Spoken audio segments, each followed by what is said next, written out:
মহারাজকে বলছি, মহারাজ আজ হচ্ছে আমার ঠাকুরের পিতা শ্রাদ্ধ, আপনি যদি আমাকে ঠাকুরের কাছে নিয়ে যান।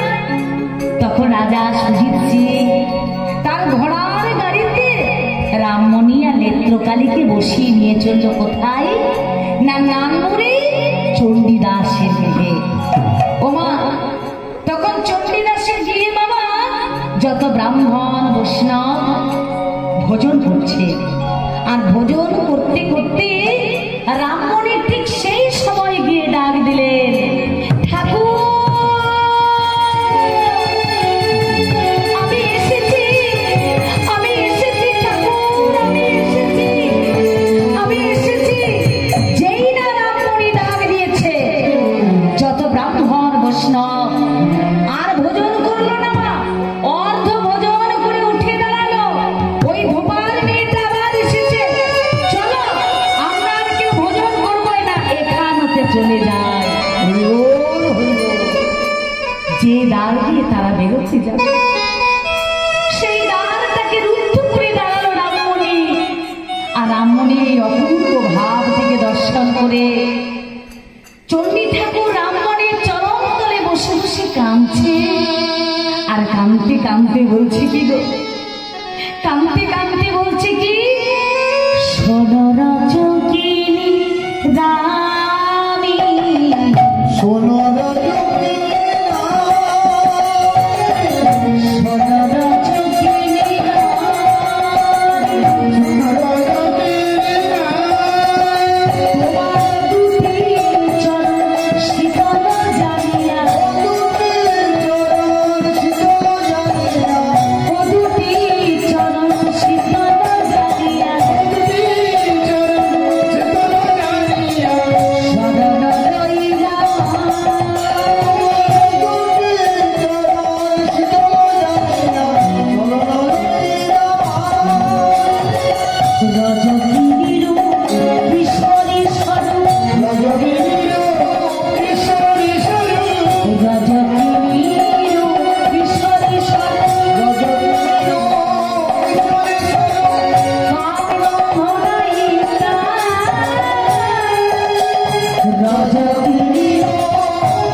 নেত্রকালী বলছে, বাবা ওই পাগড়িটা দিয়ে কি হবে?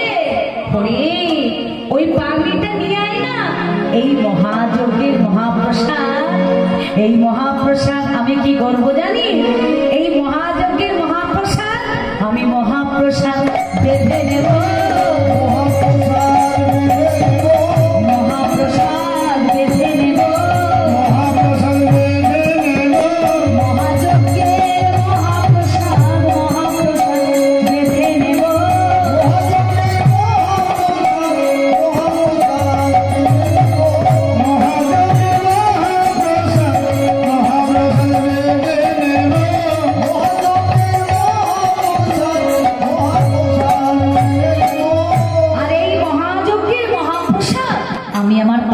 বেঁধে এই বীরভূম জেলা হতে আমি আমার আজ প্রসাদ পর্যন্ত বলি ছড়াতে ছড়াতে যাব, ছড়াতে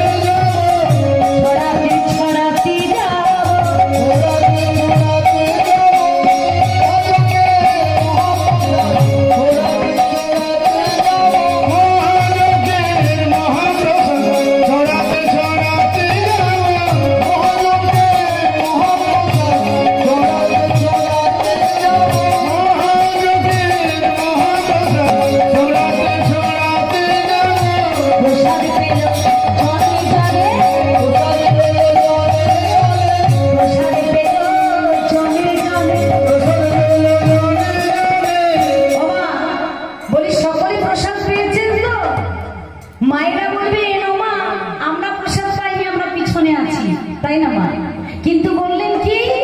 বৈষ্ণব নবী পদকর্তা বললেন কি গো?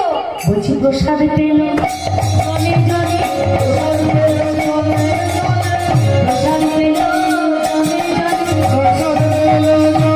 জনে, কেউ বদনে কেউ সবনে, প্রসাদ পেল জনে জনে, কেউ বদনে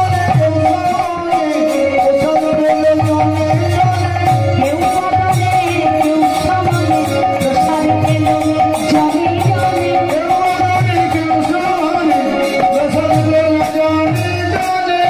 বলছে কেউ বদনে প্রসাদ পেয়েছে, আবার কেউ শ্রবণে প্রসাদ পেয়েছে।